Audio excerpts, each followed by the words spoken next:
Hello, I'm Nancy O'Neill. Today on Suncoast FYI, I'll speak with the owner of White Picket Produce, owner of Jolyn Lampshades and Night Train Express with John Hopkins All Children's Hospital.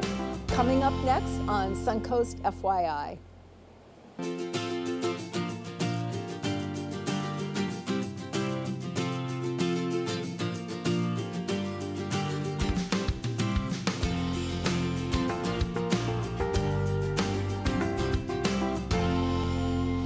Hello, and thanks for joining us on this week's Suncoast FYI. I'm Nancy O'Neill.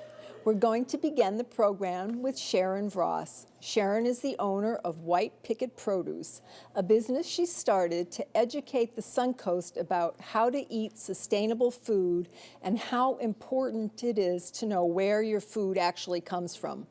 White Picket Produce offers some of the freshest organic produce around, and Sharon is here to tell us more about it. Good morning, Sharon. Good morning, Nancy. It's a pleasure to be here. Thanks for being here.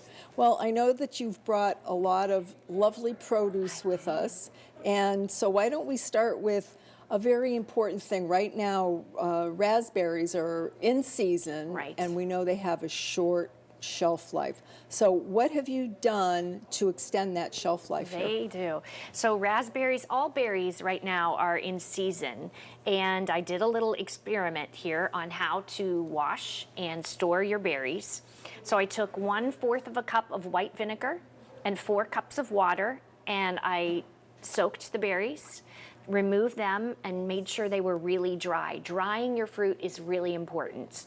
Made sure all the moisture was taken out, and then I just rinse out the container that you get, rinse it out, wash it, dry it.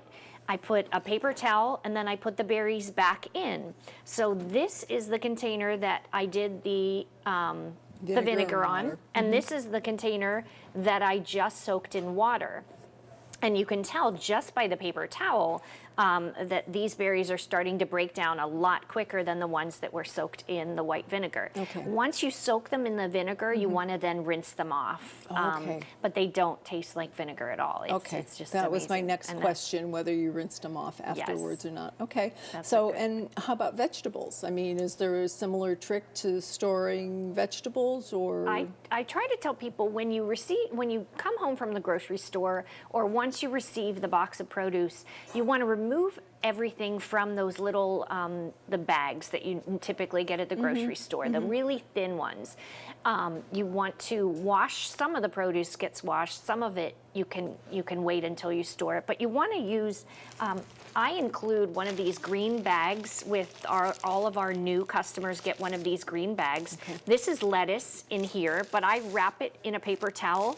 I put it in the green bag, and I take all the air out and seal it really good. And this will last for a couple of weeks. Wow. It's amazing how these Wow. just taking that extra step I know. before you just dump everything into the drawer. We end up, I mean, I know I do, I end up throwing so much produce away that, Right. it's like, do I buy it or do I get what, it's kind of a toss-up. So we know what wonderful things you do, but how do you get this to the public? How do you get this to your customers? Tell us what you do So there. each week I spend time sourcing the produce. I call my different wholesalers and see what's coming in fresh and what's going to be in season. Weather is our produce is very reliant on the weather. So out in California right now, they're having some really bad weather, so it's Right. affected their greens and their lettuce. So Whatever comes in that week. So again, your customers now call you to place an order. And how does that whole process work? everything's done online these days. So Thursday of every week, my customers get an email, and it tells them what's going to be in the box that week, and it lets them know that they now have until Sunday at 10 a.m. to go online and make any substitutions. So if they don't like broccoli, or they would like apples instead of lettuce, they can make out those substitutions.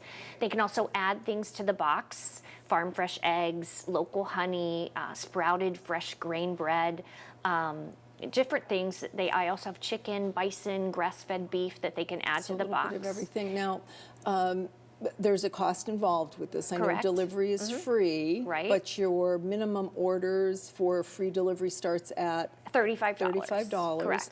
And what is the commitment that they have to make? I mean, is it a weekly or contracts that they have to sign, anything of That's that nature? the beauty of White Picket Produce. I kind of took everything I didn't like about a co-op, which means you kind of have to pick up a bag every week, and that just didn't work for me and my family, and it doesn't work for a lot of the families here in Sarasota. A lot of people travel a lot, so you really set your own schedule. I like to tell people you're the boss of the box, meaning you get to decide what's in the box and you get to decide how often you want the box. Okay, so now when someone orders a box and you deliver it, this is what it comes in. Correct. It comes in a nice Comes in a nice nice and this bag. is what they get for their basic. pretty much $35. how it comes. deal. I tell people if you know you're not going to be home, leave out a cooler with a Okay. couple of gel packs or I have frozen water bottles in it. Okay, and then you just And we leave it in take out the bag, we put it right in your cooler, and when you come home, you have fresh veggies and you're ready to go. That's awesome. It is fun. Cool. It's great. Well, where can our viewers go to find out more information about you at your website Right. and all of the different products that you offer? Right. So our website is www.whitepicketproduce.com. And there's a lot of information there. If you have any questions, you can also call us or email us. Okay. And what's the phone number? The phone Sharon? number is 948-4-VEG, for VEG. Great. Thank you so much for being here. Thank you so much, Nancy. It's a Love pleasure. It. Thank you. Next on Suncoast FYI, thinking about doing some interior decorating? Well, don't overlook your lampshades. When we come back, we'll find out about how these finishing touches can add so much charm to your home. We'll be right back.